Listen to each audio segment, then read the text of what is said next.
Resident Evil: The Final Chapter is directed by Paul W.S. Anderson and stars his wife, Milla Jovovich, and is being marketed as the last one we'll ever have to see in theaters. One can only hope.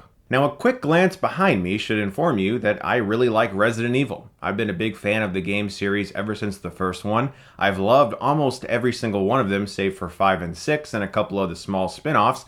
I'm a huge fan of the games, but unfortunately we live in a world where if you say, I'm a fan of Resident Evil, you are forced to distinguish yourself between some of the shittiest video game movies ever made and some of the best survival horror games ever made, because these movies pretty much all suck. Now I just have one question for you. Are you already on board with the Resident Evil movies? Have you seen all of them up until now and been like, yeah, I'm excited for the final chapter. I like these movies. I don't get the hate. Then just go see it. You don't give a shit about what critics have to say about this movie. You're gonna like it. Just go watch it. For all the rest of us, this was one of the most insufferable films I've seen in a theater in recent memory. Let's get into everything about this film that I absolutely hated.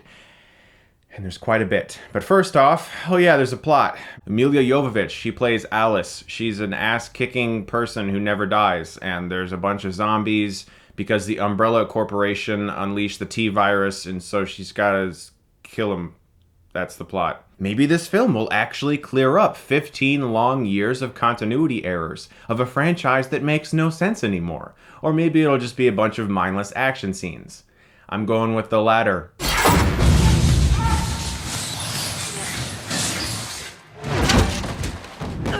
This film begins with a summary of everything else that happened in the other movies, just in case no one saw them. That's right, this film has a last time on Resident Evil.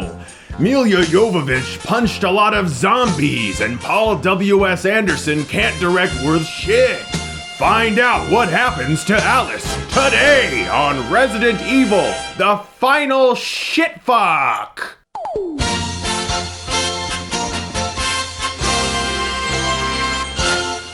As this movie begins, it became incredibly clear that Paul W.S. Anderson saw Mad Max Fury Road and thought, hey, that was awesome, let's make the last one look like that. Because the first 15 to 20 minutes of this movie is the biggest Mad Max ripoff I've seen. He tries to emulate this incredibly rapid editing style, this fierce visual style that George Miller pioneered so well. And he just comes off like a little kindergartner who saw an older kid in high school and said, I want to be like him. Hey, mommy, can I join the basketball team? Because look at that guy. He's so cool. You're 5 years old. Shut the fuck up, kid. Hey, you can't say those words to me. I want to be like the cool guys. Yeah, well, you got no talent. Well, that's okay, because my movies make their budget back. Why are you saying you make movies? You're 5 years old. Shut up, mommy. I'm a director. And for the first 30 minutes of this movie, you're bombarded with jump scare after jump scare after jump scare, which really took me off guard because I didn't think this movie would be like that. I was just expecting some mindless action sequences.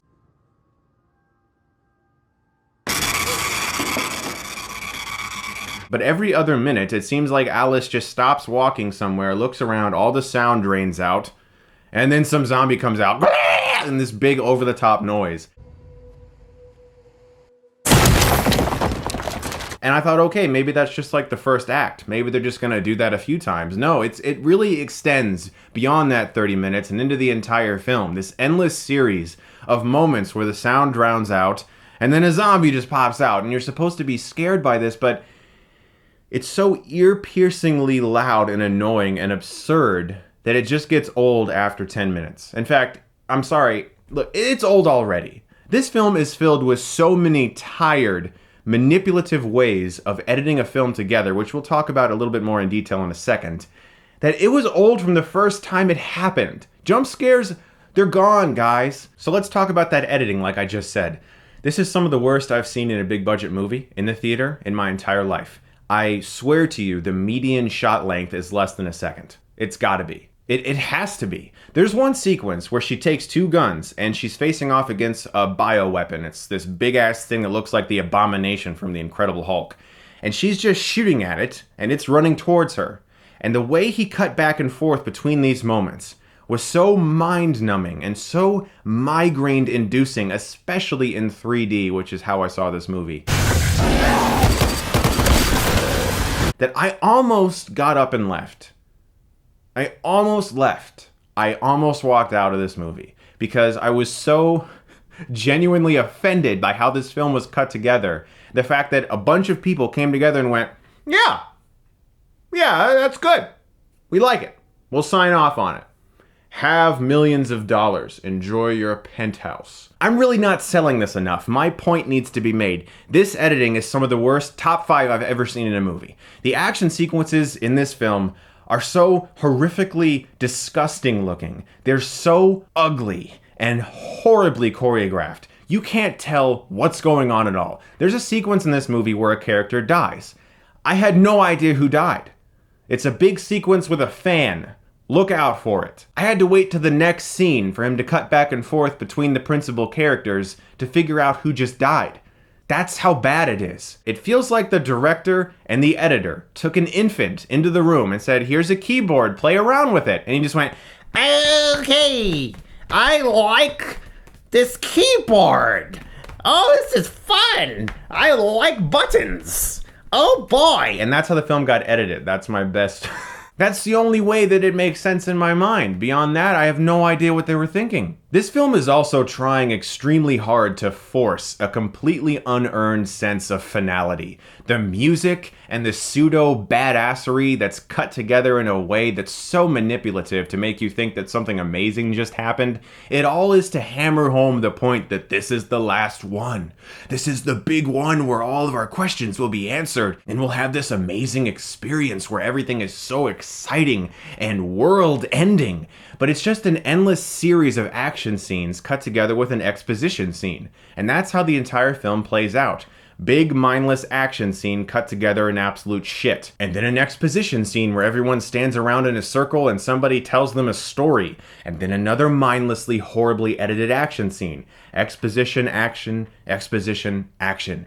That's this film. I really want to know if the actors and the crew people who read this script and got together to make this movie thought, wow, I can't wait to take part in this project. This is going to be awesome. Or were they like, oh good, I can pay my rent for another year? There is one moment in this movie that I could pinpoint as being effective. A truck goes beneath an underpass, and there are 3 zombies that are hanging at the neck. And they just kind of go like, rah, rah, rah, and come to life for a second and try to grab at the truck. And I was like, that's some creepy imagery. That's it. Everything else is shit. Like garbage pit trash shit. Like the little bacteria that's lining the bottom of your trash can. That's Resident Evil Final Chapter. There's a part in the movie where Alice just kind of shows up at this compound that's apparently led by other people, and there's a big army of zombies coming, and she just takes over as leader, no questions asked. People are like, who's that girl? Who cares? Allie Larter's in the film, and she knows who Alice is, so she's the leader now. Yay! That's how this script works. Alice doesn't do anything to earn her title of badass action hero. She just is, and she does things, and she punches things.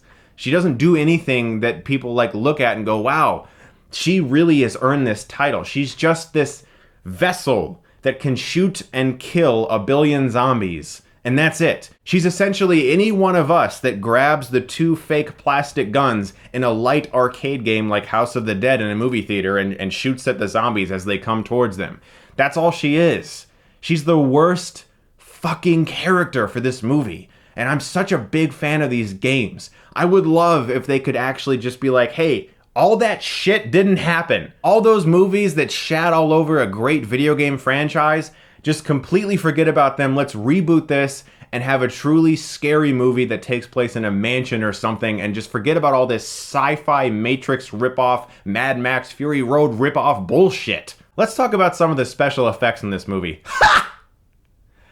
There's a sequence in cryogenic storage that looks like someone bought a green screen off of Amazon for $20 and is testing it out for the first time. It's really that bad, people. I'm sitting in this theater, staring at this screen, wearing these 3D glasses that's causing my eyes to bleed out of my face, looking at this movie wondering, did someone just put this together on Adobe After Effects straight out of high school and somehow got some budget behind it? The film even has one final fuck you to fans of this franchise, people who have been enjoying these films for 15 years. It has the most absurd, pointless, unnecessary final twist. I won't get into it, but it completely dishonors the main character, and every film before this one is now affected by it. It can't even cater to longtime fans who have stuck with this shit for as long as they have. As I said, the main hero in this movie, she does nothing to earn this title of amazing badass hero. She even detonates a bomb inches away from the very thing that she is trying to protect, with no thought about the repercussions of this. But of course, everything's fine because it's Paul W.S. Anderson who wrote the screenplay! And without spoiling anything, the ending makes no sense.